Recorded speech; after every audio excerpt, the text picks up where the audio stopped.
Only about 15% of time, money, and manpower is spent on espionage as such. The other 85% is a slow process which we call either ideological subversion or active measures, активные мероприятия in the language of the KGB, or psychological warfare.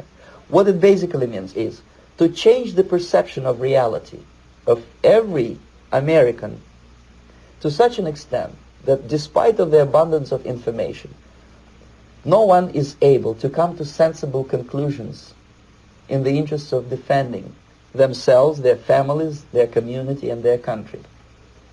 It's a great brainwashing process which goes very slow, and it's divided in four basic stages. The first one being demoralization. It takes from 15 to 20 years to demoralize a nation. Why that many years? Because this is the minimum number of years which requires to educate one generation of students in the country of your enemy, exposed to the ideology of the enemy. In other words, Marxism-Leninism ideology is being pumped into the soft heads of at least 3 generations of American students without being challenged or counterbalanced by the basic values of Americanism, American patriotism. The result you can see. Most of the people who graduated in the 60s, dropouts or half-baked intellectuals, are now occupying the positions of power in the government, civil service, business, mass media, educational system. You are stuck with them. You cannot get rid of them. They are contaminated. They are programmed to think and react to certain stimuli in a certain pattern. You cannot change their mind, even if you expose them to authentic information, even if you prove that white is white and black is black, you still cannot change the basic perception and the logic of behavior. In other words, these people, the process of demoralization is complete and irreversible. To get rid society of these people, you need another 20 or 15 years to educate a new generation of patriotically minded and common sense people who would be acting in favor and in the interests of the United States society. And yet these people who've been programmed and, as you say, in place and Yes. who are favorable to an opening with the Soviet concept, these are the very people who would be marked for extermination in this country? Most of them, yes. Simply because the psychological shock when they will see in future what the beautiful society of equality and social justice means in practice, obviously they will revolt. They will be very unhappy, frustrated people, and the Marxist-Leninist regime does not tolerate these people. They will join the links of dissenters, dissidents. Unlike in present United States, there will be no place for dissent in future Marxist-Leninist America. Here you can get popular like Daniel Ellsberg and filthy rich like Jane Fonda for being dissident, for criticizing your Pentagon. In future, these people will be simply squashed like cockroaches.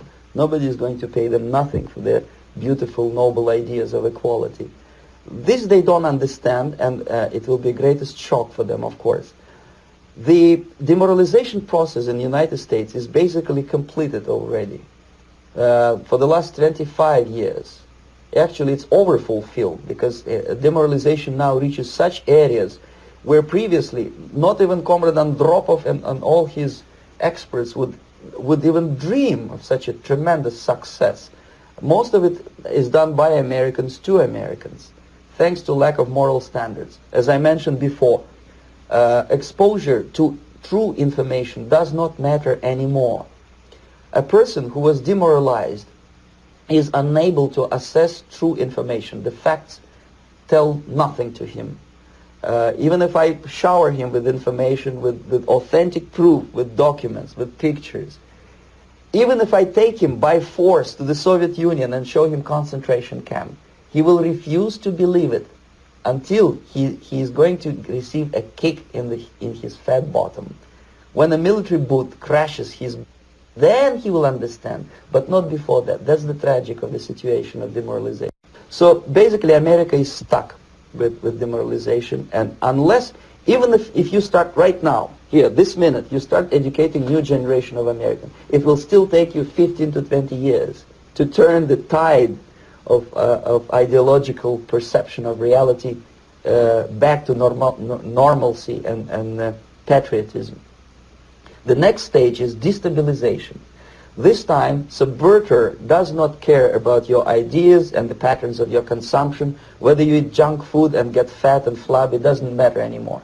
This time, and it takes only from 2 to 5 years to destabilize a nation, what matters is essentials: economy, foreign relations, defense systems.